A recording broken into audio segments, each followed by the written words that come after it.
আমরা চাই আমরা এই দেশ এই বাংলাদেশ একদিনে গড়ে ওঠে নাই। এই বাংলাদেশ গড়ার পিছনে বহু লম্বা ইতিহাস। সেই ইতিহাস বলার সময় আমার নাই। সেই ইতিহাস হলো এই বাংলাদেশটা গড়া হয়েছিল জুলুম এবং শোষণ থেকে মুক্তির জন্য। এই বাংলাদেশকে তৈরি করা হয়েছিল মুসলিম জাতিসত্তার বিকাশ সাধন করার জন্য। এই বাংলাদেশ তৈরি করা হয়েছিল কলকাতার দাদাবাবুদের আধিপত্য থেকে মুক্ত হওয়ার জন্য। এই বাংলাদেশ স্বাধীন করা হয়েছিল দিল্লির গোলামীর জিঞ্জির ছিন্ন করার জন্য। এই বাংলাদেশ জন্ম দেওয়া হয়েছিল সকল প্রকার জুলুম আর বৈষম্যের বিরুদ্ধে যুদ্ধ করার জন্য।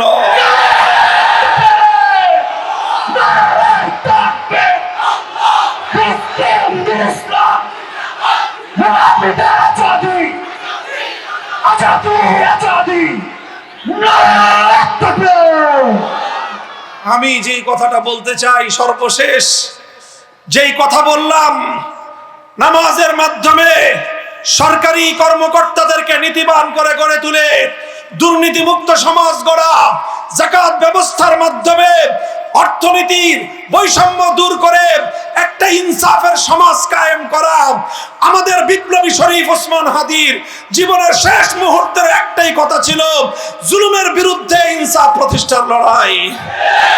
হে আমার দেশপ্রেমিক তাওহীদি জনতা, আমি তোমাদেরকে বলতে চাই, এই ইনসাফের লড়াই যদি সত্যিকার অর্থে কামিয়াব করতে চাও, আল কোরআনের সমাজ গড়া ছাড়া বিকল্প কোনো রাস্তা নাই। আমরা সমাজে অন্য সকলকে স্টেক দিয়েছি।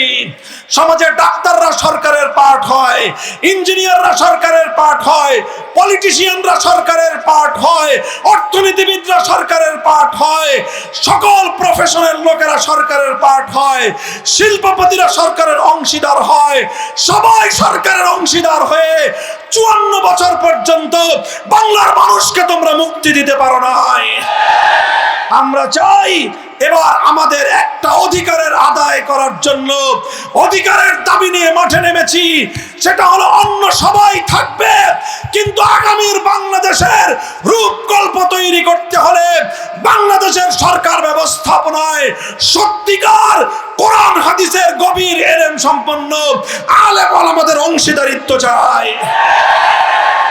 ইনশাআল্লাহ যদি আলেম ওলামারা তারা যদি কোরআন হাদিসের এলেম নিয়ে রাষ্ট্র এবং সরকারের নীতি নির্ধারণী জায়গাগুলোতে যদি যেতে পারেন, তখনই এই দেশ আত্মমর্যাদা নিয়ে বিশ্ব দরবারে মাথা উঁচু করে দাঁড়াতে শিখবে।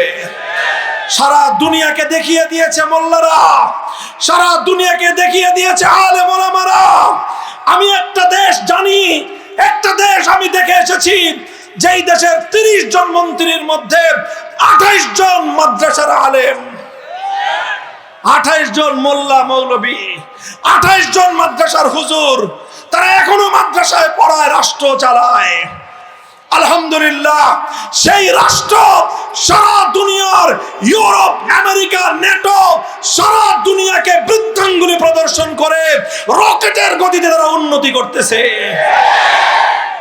তোমরা যারা মনে করো হুজুররা পারে না, তোমরা বোকার স্বর্গে বসবাস করতেছো। তোমরা দেশের মানুষকে ধোঁকাবাজি করার জন্য, দেশের মানুষের সম্পদ লুটপাট করার জন্য 2 দল মিলে খাতির করছো, 5 বছর আমরা খাবো, 5 বছর তোরা খাবি। যখনই তোমাদের মধ্যে ভাগ বাটোয়ারার সমস্যা তৈরি হয়, এক দল আরেক দলের সঙ্গে মারামারি করো, পরে আবার গলাগলি জড়ে ধরে করে বলো সরি, আবার আগামী বছর থেকে 10 বছর তুই, 10 বছর আমি। এই ভাওতাবাজির বন্দোবস্ত আর বাংলার মাটিতে আমরা চলতে দেব না ইনশাআল্লাহ। এদেশের আলেম সমাজকে তোমাদের রাষ্ট্রনীতি নির্ধারণের, আগামীর বাংলাদেশের পলিসি মেকিং এর ক্ষেত্রে আলেম সমাজকে স্টেক প্রদান করতে হবে। আমরা রাজনীতিতে এসেছি নিজেদের ধান্দা উদ্ধার করার জন্য নয়। আমরা রাজনীতি করি, আমরা সংসদ নির্বাচনে প্রতিদ্বন্দ্বিতা করছি নিজের অথবা দলীয় স্বার্থ উদ্ধার করার জন্য নয়। এই দেশকে, এই জাতিকে 78 বছরের বৈষম্যের জাতাকল থেকে মুক্ত করার জন্য। 24 বছর পাকিস্তান, 54 বছর বাংলাদেশ, 58 বছর ধরে দেশের মানুষের সঙ্গে বারবার ধোঁকাবাজি করা হয়েছে, প্রতারণা করা হয়েছে, বিশ্বাসঘাতকতা হয়েছে আর গাদ্দারি করা হয়েছে। তাই আজ আমি বলতে চাই, হে আমার মেহনতি মানুষ, কৃষক, শ্রমিক, মজদুর, তরুণ, যুব প্রজন্ম, তোমরা একটাবার প্রস্তুত হও। আমরা সব রকমের বাংলাদেশ দেখে শেষ করেছি। এক নেতা আমাদেরকে সোনার বাংলাদেশ দেখিয়েছেন, আরেক নেতা আমাদেরকে নতুন বাংলাদেশ দেখিয়েছেন, আরেকজন এসে সবুজ বাংলাদেশ দেখিয়েছেন, শেষ পর্যন্ত নেত্রী এসে আমাদেরকে ডিজিটাল বাংলাদেশের ভেলকিও দেখায় শেষ। আমরা সোনার বাংলাদেশ দেখেছি, নতুন বাংলাদেশ দেখেছি, সবুজ বাংলাদেশ দেখেছি, ডিজিটাল বাংলাদেশ দেখেছি। আগামীতে আমরা বাংলাদেশ দেখতে চাই আল কোরআনের বাংলাদেশ, ইসলামের বাংলাদেশ।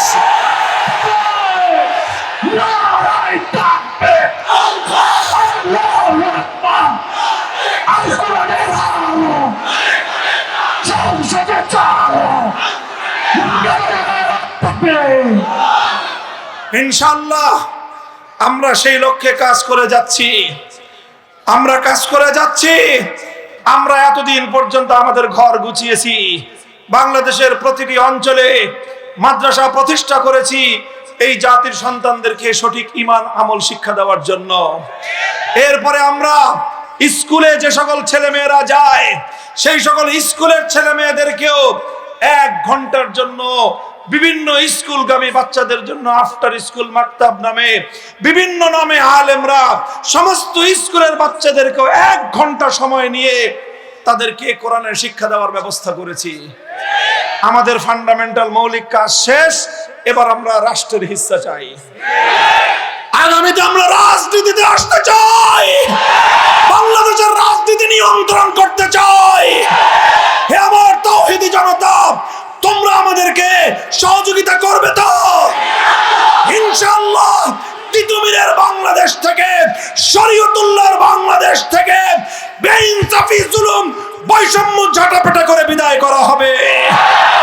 শরীফ ওসমান হাদিরা যে ইনসাফের জন্য রক্ত দিয়েছে, জীবন দিয়েছে, যদি আল কোরআনের ইনসাফ কায়েম করার জন্য শরীফ ওসমান হাদির মতো বুলেটের মুখে বুক পেতে দিতে হয়, মাথাকে বিদ্ধ করতে হয়, আল্লাহর কোরআন কায়েম করার জন্য, ইসলামের বিপ্লবের জন্য শাহাদাতের রক্ত দিতে কারা কারা প্রস্তুত থাকবা? হাত তুলে শপথ করো।